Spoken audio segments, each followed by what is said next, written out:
These flood situations that we are experiencing in areas of Etiosa and Ibeju-Lekki and other parts of Lagos. I know some parts of Lagos mainland are flooded, but the place I know well are Etiosa and Ibeju-Lekki. In all these periods where we're experiencing houses being flooded, roads being overtaken by water, cars submerged, and people can't pass, roads are impassable, I realized something, that sometimes we humans are our biggest problems. The biggest problems we face as humans are caused by, we cause the problems ourselves personally. And where the problem is that it is not even about causing a problem. It's about not being ready to realize that we are the cause of our problems and not taking responsibilities for our problems. We are just like that South African guy that wants the government to pay each South African 1 million rands every year without doing anything. This is exactly what most inhabitants of Lagos portray, most especially landlords and developers, and I would explain. Ultimately, a duty of developing drainages, building canals, and the control of flood water from communities to bigger canal plain rests with the government, because these are capital projects. But the question I ask is, if the government fails to do what they are supposed to do, what is the duty and what is the obligation of the ordinary residents? Are we going to say because the government are failed in their duty, we as residents will also do things anyhow? Ultimately, the government, or those who make up the government, I know people make up the government, but ultimately those leaders don't stay in these communities that are flooded. Most of them stay in eyebrow areas. Even your councillors don't even stay in your area. It's as bad as that. Isn't it right, or isn't it normal for residents to take up certain duties to cater for their own lives and their own properties? Because in the end, it is our properties that will be lost. And because of the kind of government we have, they are reactive to issues. They are not proactive. They only react when things already happen, when buildings get demolished, when flood happens, when something happens. That is when the government reacts most of the time. So are we going to sit still and wait for this kind of people? I'm saying all these things because of what I realized carrying out a documentary on the flood issue and canals in Ibeju-Lekki. In Ibeju-Lekki, I noticed something.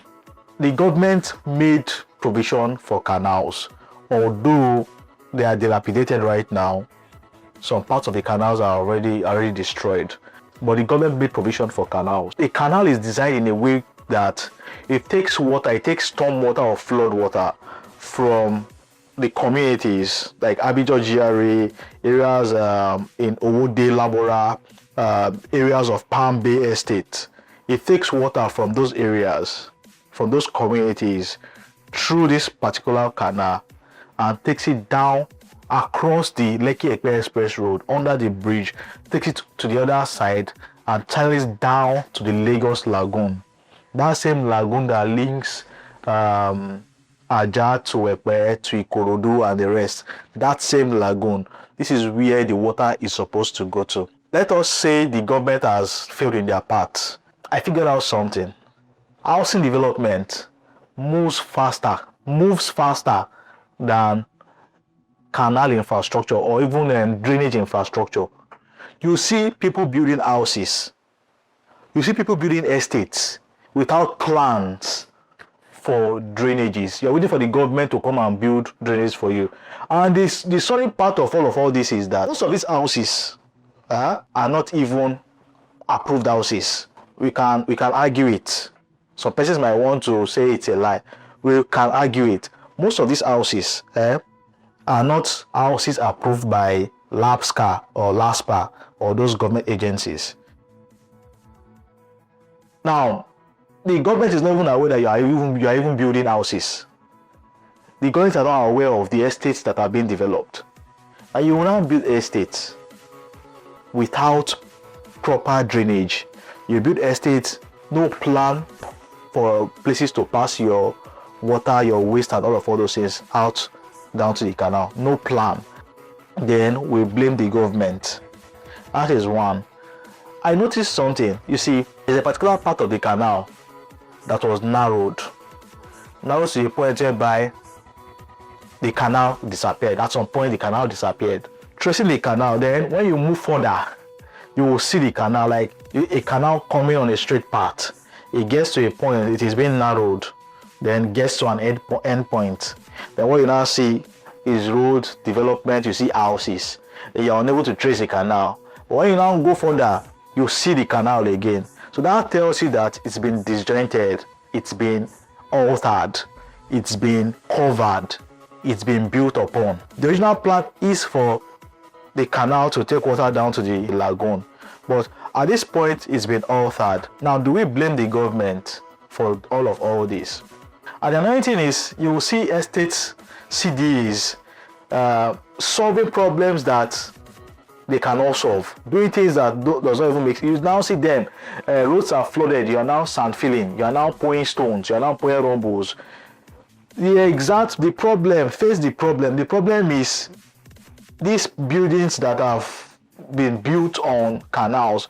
How do we take these things off? But people don't like facing the issues. They don't like facing what the real issues are. You find out that this one built, this one diverted the canal, this one built. These are the issues. Aside the fact that the government can be irresponsible, or they've been irresponsible when it comes to infrastructure or canal infrastructure, they've been very, very irresponsible. And there are so many reasons why I say this. In fact, for those living in Ibeju-Lekki and Etiosa, when was the last time you saw Loma come to your houses to take refuse? When was the last time? Since when rain started, when was the last time? You will hear them telling you that because of the road, vehicles, this thing could not enter your. This has been this thing. Government agencies can be they can be so annoying and very, very underperforming. Because tell me, when you don't come to take refuse, what do you think people will do? They will pour the dirt in the what do you call it, in the gutter now. At the end of the day, the gutter is going to get clogged, canals will get clogged, and waters will not pass through. So I'm not looking at the government now, because they only act when things happen. But thank goodness, after a series of videos that were done about flood and everything in Ibeju-Lekki and Etiosa, the governor came around, and right now they've started clearing the canals. They've started all those overgrown vegetations on the canals. They started clearing them. But the real issue right now, the real people I want to talk to are the inhabitants of these areas. How do you dispose your waste? For the developers, do you just build and not create room for drainages? For those who even do drainages, how big is the drainage that you've created in your area? Is it enough to take out water coming from your houses and from the communities down to the canal without it overflowing the road and submerging people's properties? These are issues that we need to look at as humans. The government needs to do their job, but we as inhabitants, as people living in these areas, we have a lot more to do. When you notice things that are going wrong, you need to take action, because when you cover one person, imagine, okay, let's say only 1 or 2 persons built on canals, but when flood comes, it affects several houses. So one person's greed affects a whole lot of people, and this is the reality of the issues in what do you call it, in Ibeju-Lekki, because most of the houses, most of the developments are not approved by the government. People have built, some places are built on canals, some places are built anyhow. If you go to our area, you find the same thing. I think I saw someone that did a video, and the same issue in our area, the same issue in what do you call it, in B2, the same issue in Ibeju-Lekki. We as humans, we have our own faults. Landlords, developers, and even tenants, we all have our faults, and we must, until we decide to do things rightly, we will not go anywhere. I just said, let me make these videos. Let us change so that flood will not carry our properties and our buildings away one day. Until we see again, stay safe and be nice to your environment. Dispose your waste correctly, and also developers, plan for drainage when next you're building. Stay safe and peace.